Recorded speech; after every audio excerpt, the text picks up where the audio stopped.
Hello, कैसे हैं आप सब? मेरा नाम है डॉक्टर शोभित थापा और आज हम शुरू करेंगे अपनी एम्ब्रियोलॉजी पार्ट 1। ठीक है?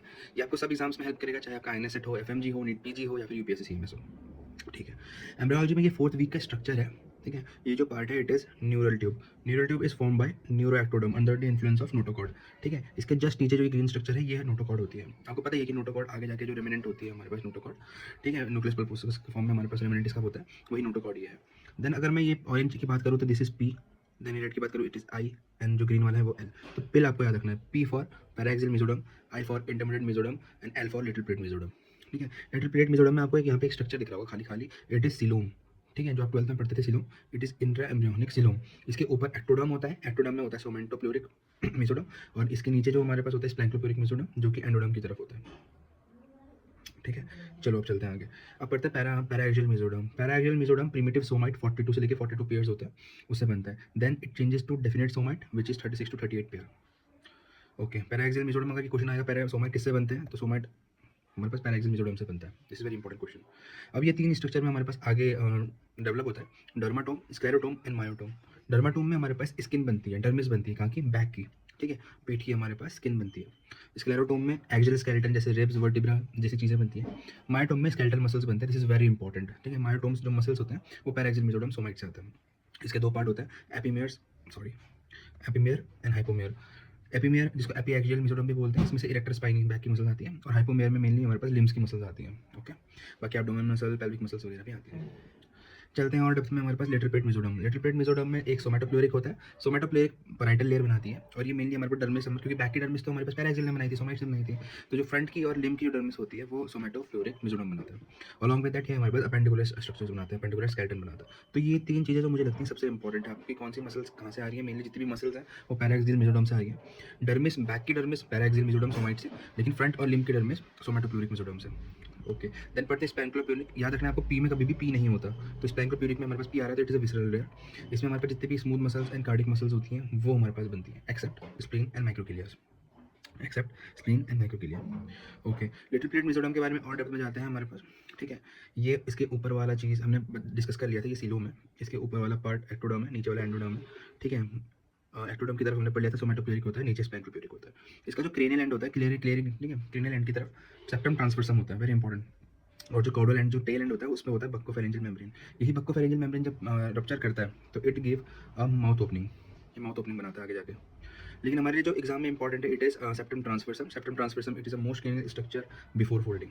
ठीक है? सेप्टम ट्रांसवर्सम हमारे पास डिवाइड कैसे करता है, लेट मी टेल यू। ठीक है? आगे जाके किस किस चीज़ों में डेवलप करता है।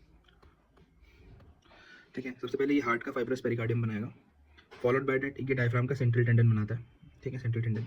देन ये लीवर का मेन स्ट्रोमा बनाएगा और लीवर के स्ट्रोमा से रिलेटेड जितने भी स्ट्रक्चर्स होते हैं जो कि वेंट्रल मीडियल गैस्ट्रम से आते हैं, ये वो चीज़ बनाते हैं। तो C, central tendon of diaphragm, fibrous pericardium, liver का stroma including the Kupffer cells और वेंट्रल मीसोगैस्ट्रियम। ठीक है? इसमें मेनली लेसर ओमेंटम भी आता है स्ट्रक्चर। ठीक है? हम आगे इसको जब एब्डोमेन पढ़ेंगे तो लेसर ओमेंटम के बारे में और जानेंगे। जितनी भी लिगामेंट्स होती है लीवर की वो सब वेंट्रल मीसोगैस्ट्रियम से आता है, एक्सेप्ट एक्सेप्ट ठीक है, except ligamentum teres, ligamentum teres. ठीक है? इसकी ट्रिक होती है वैलेट। वैलेट मतलब कि this come from umbilical when, umbilical when से आता है लिगामेंटम टेरिस। ठीक है? वो वैलेट। ओके, अब जरा हमने सेंट्रल टेंडन के बारे में पढ़ लिया था, हम डायफ्राम की भी डेवलपमेंट पढ़ लेते हैं जो कि आईना सेट में पहले प्रीवियस ईयर्स में पूछी जा चुकी है।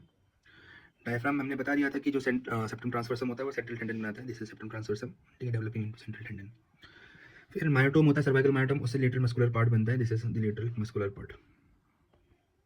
डॉर्सल मेजेंट्री, जो इसोफेगस की डॉर्सल मेजेंट्री होती है उससे क्रस ऑफ डायफ्राम बनता है। एंड प्लूरिपोटेंट मेम्ब्रेन जो होती है, दिस इज प्लूरिपोटेंट मेम्ब्रेन। ठीक है? This is the central tendon, this is dorsal mesentery of oesophagus, this is cervical myotome and this pluripotent membrane. Pluripotent membrane अगर develop नहीं करता तो सीडीएच हो जाता है, कंजेनिटल डायफ्रामेटिक हर्निया।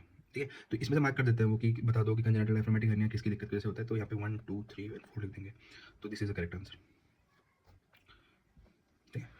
ओके, अब चलते हैं थोड़ा हमारे पास क्या क्या चीज़ें न्यूरल कैसे डिराइव होती हैं। डिराइव वाली चीज़ें बहुत ज़्यादा आएंगी, एक क्वेश्चन फिक्स है इसमें। जो न्यूरल ट्यूब होती है, न्यूरल ट्यूब हमारे पास जो डेवलप होती है, न्यूरल कैसे डेवलप होती है, इसकी ट्रिक होती है मोटल पासेस। मोटल पासेस मतलब M for melanocyte, O for odontocyte, T for tracheal cartilage, E for enterochromaffin cells, L for leptomeninges. This is motel passes में आता है। पी फॉर पीएनएस के जितने भी गैंग्लियाज होते हैं, हर्षप्रंग, ठीक है, हर्षप्रंग डिजीज में जो गैंग्लियाज होते हैं, ठीक है, और आप सिंपैथेटिक चेन वो सब भी इसी में आता है। P for parafollicular cells, C cells भी आप याद रख सकते हो। A for adrenal medulla, S for Schwann cells, S for very important, this point is very important, septum spurium, या फिर मैं इसको बोल दूँ कोनोट्रंकल सेप्टम। ठीक है, कोनोट्रंकल सेप्टम करके आईना सेट में प्रीवियस क्वेश्चन आया हुआ है। बाकी एंडोकार्डियल क्वेश्चन, डाउन सिंड्रोम, ठीक है, और स्कल कार्टिलेज वगैरह ये भी इसी में आता है। नोट, हमने स्किन तो पढ़ लिया था कि मेन स्किन जो बैक की होती है पैराक्सियल से आ रही थी, और जो फ्रंट और लिम्स की जो डर्मिस थी वो सोमैटोप्लेरिक से आ रही थी। लेकिन अगर मैं बात करूँ फेस और हेड एंड नेक की बात करूँ, तो उसकी जो स्किन है, उसकी जो डर्मिस है वो न्यूरोक्रेस्ट से आती है।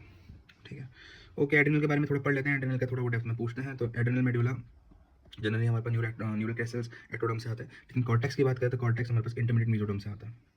ठीक है, फिर पढ़ते हैं एंटीरियर पिट्यूटरी रथ के पाउच जो होता है उससे होता है। रथ के पाउच की जब अपवर्ड ग्रोथ होती है, ठीक है, डिवाइड फ्रॉम द सोमेटोडियम, जबकि पोस्टीरियर जो पिट्यूटरी होता है वो इन्फेंटिबुलम या फिर थर्ड वेंट्रिकल के डाउन ग्रोथ की वजह से आता है। तो इट इज न्यूरोक्रेस्टल। ड्यूरा जो होता है ब्रेन में, जो ड्यूरा होता है इट इज पैराक्सियल मेसोडर्म, लेकिन लेप्टोमेनिंजेस जो होती है इट इज न्यूरल क्रेस्टल्स। बहुत ज़्यादा रिपीट इसे प्रीवियस ईयर में बोलूँ कि आप ये पढ़ के चलाओ, this is very important, this is the most important PYT 5 star है ये। ओके, आपको sphincter pupillae, dilator pupillae, pupillary muscles को जो पूछाएगा आपको आंसर क्या मानना है, न्यूरोएक्टोडर्म मानना है।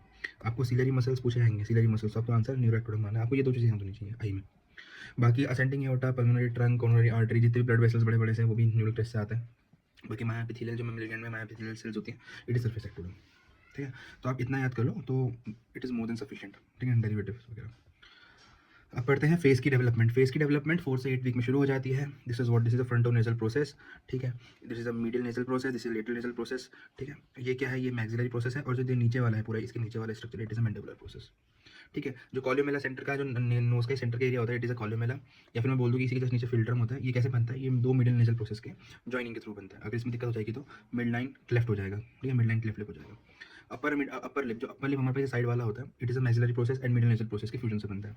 अगर इसमें डिफेक्ट होगा तो यूनिलेटरल क्लेफ्ट पैलेट हो जाएगा, या फिर क्लेफ्ट लिप हो जाएगा, इसको हेयर लिप भी कहते हैं। लोअर लिप मैंडिबुलर प्रोसेस से बनता है। एला of nose obviously lateral nasal process से बनेगा। एक वेरी इंपॉर्टेंट क्वेश्चन, ये आईएनएसएन में एक बार ट्विस्ट करके क्वेश्चन दे दिया था। अगर मैक्सिलरी प्रोसेस और लेटरल नेजल प्रोसेस, ठीक है, ये फ्यूज होते हैं तो ये स्ट्रक्चर बनता है। अगर इसमें डिफेक्ट हो जाएगा तो फेशियल क्लेफ्ट हो जाएगा, इट इज ओब्लिक क्लेफ्ट। ठीक है, तो यहाँ पे बिल्कुल साइड से, if this is a face, this is a nose and this is lip, तो cleft will be like this. तो इसको फेशियल क्लेफ्ट बोलते हैं, फिर ऑब्लिक क्लेफ्ट कहते हैं। इसमें वेरी इंपॉर्टेंट पॉइंट, इसमें कोई भी एनएलडी का फॉर्मेशन नहीं होता, कोई भी एनएलडी का फॉर्मेशन नहीं होता, वेरी इंपॉर्टेंट। तो that's it from my side guys. ये आज पार्ट 1 हमने कंप्लीट कर दिया है। इसके बाद मैं फेरेंजियल आर्चेस और ऑर्गन्स के वो पढ़ाऊंगा, एम्ब्रियोलॉजी पढ़ाऊंगा। तो इन दूसरे पार्ट्स को कनेक्ट, दूसरे पार्ट को देखने के लिए और कनेक्ट रहने के लिए आप मेरे चैनल को सब्सक्राइब करिए, लाइक करिए वीडियो को, और कमेंट करिए।